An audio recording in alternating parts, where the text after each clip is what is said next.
शांताकारं भुजंगशयनं पद्मनाभं सुरेशं विश्वाधारं गगनसदृशं मेघवर्णं शुभांगं लक्ष्मीकान्तं कमलनयनं योगिभिध्यानगम्यं वंदे विष्णु भवभयहरं सर्वलोकैकनाथं। मंगलम भगवान विष्णु मंगलम गरुड़ध्वज मंगलम पुंडरीकाक्ष मंगलाय तनोहरि। ओम नमो भगवते वासुदेवाय। आज का दिन आप सभी के लिए मंगलमय हो।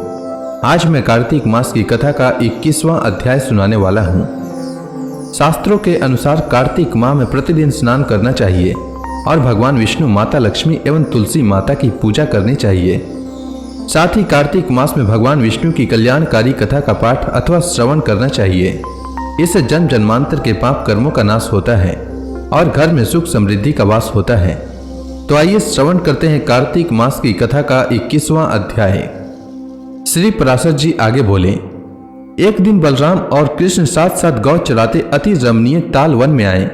उस दिव्य ताल वन में धेनुक नामक एक गधे के आकार वाला दैत्य मृग मांस का आहार करता हुआ सदा रहा करता था। उस ताल वन को पके फलों की संपत्ति से संपन्न देखकर उन्हें तोड़ने की इच्छा से गोपगण बोले। गोपों ने कहा, भैया बलराम और कृष्ण, इस भूमि प्रदेश की रक्षा सदा धेनुकासुर करता है, इसलिए यहाँ ऐसे पके पके फल लगे हुए हैं। अपनी गंध से संपूर्ण दिशाओं को आमोदित करने वाले ये ताल फल तो देखो, हमें इन्हें खाने की इच्छा है। यदि आपको अच्छा लगे तो थोड़ा सा झाड़ दीजिए। श्री पराशर जी बोले। गोप कुमारों के ऐसे वचन सुनकर बलराम जी ने ऐसा ही करना चाहिए यह कहकर फल गिरा दिए और पीछे कुछ फल कृष्णचंद्र ने भी पृथ्वी पर गिराए। गिरते हुए फलों का शब्द सुनकर वह दुर्धर्ष और दुरात्मा गर्दभासुर क्रोध पूर्वक दौड़ कर आया और उस महाबलवान असुर ने अपने पिछले 2 पैरों से बलराम जी की छाती में लात मारी। बलराम जी ने उसके उन पैरों को पकड़ लिया और आकाश में घुमाने लगे।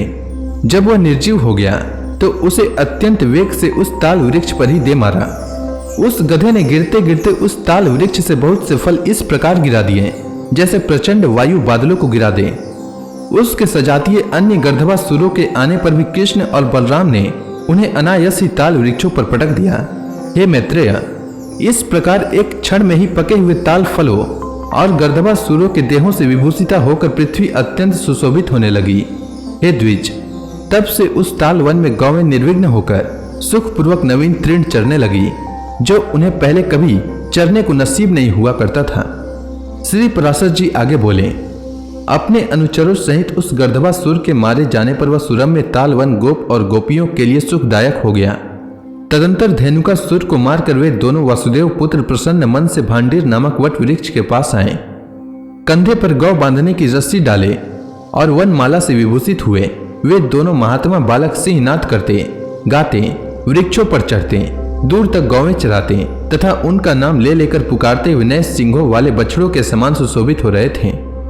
उन दोनों के वस्त्र सुनहरी और श्याम रंग से रंगे हुए थे, अतः वे इंद्रधनुष युक्त श्वेत और श्याम मेघ के समान जान पड़ते थे। वे समस्त लोकपालों के प्रभु पृथ्वी पर अवतीर्ण होकर नाना प्रकार की लौकिक लीलाओं से परस्पर खेल रहे थे।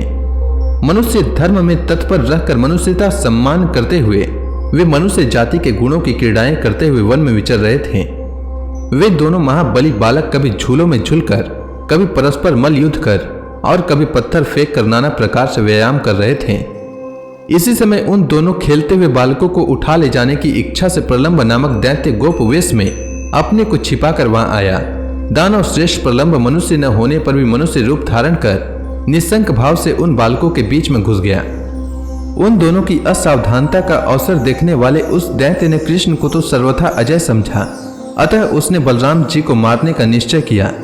तदंतर वे समस्त ग्वाल बाल हरिणा क्रीड़न नामक खेल खेलते हुए आपस में एक साथ 2 बालक उठे।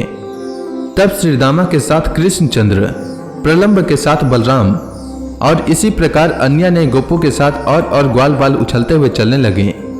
अंत में कृष्णचंद्र ने श्रीदामा को, बलराम जी ने प्रलंब को और अन्य ने कृष्ण पक्षीय गोपों ने अपने प्रतिपक्षियों को हरा दिया। उस खेल में जो बालक हारे थे वे सब जीतने वालों को अपने अपने कंधों पर चढ़ाकर भांडीर वट तक ले जाकर वहां से फिर लौट आए। किंतु प्रलंबासुर अपने कंधे पर बलराम जी को चढ़ाकर चंद्रमा के सहित मेघ के समान अत्यंत वेग से आकाश मंडल को चल दिया। वह दानव श्रेष्ठ रोहिणी नंदन श्री बलभद्र जी के भार को सहन न कर सकने के कारण वर्षाकालीन मेघ के समान बढ़कर अत्यंत स्थूल शरीर वाला हो गया।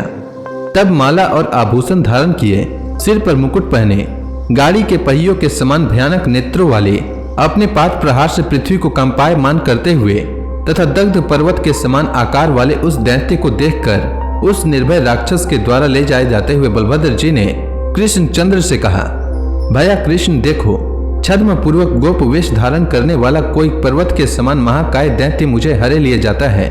हे मधुसूदन, अब मुझे क्या करना चाहिए यह बतलाओ। देखो, यह दुरात्मा बड़ी शीघ्रता से दौड़ा जा रहा है। श्री पराशर जी बोले। तब रोहिणी नंदन के बाल वीर्य को जानने वाले महात्मा श्री कृष्णचंद्र ने मधुर मुस्कान से अपने ओष्ठ संपुट को खोलते हुए उन बलराम जी से कहा।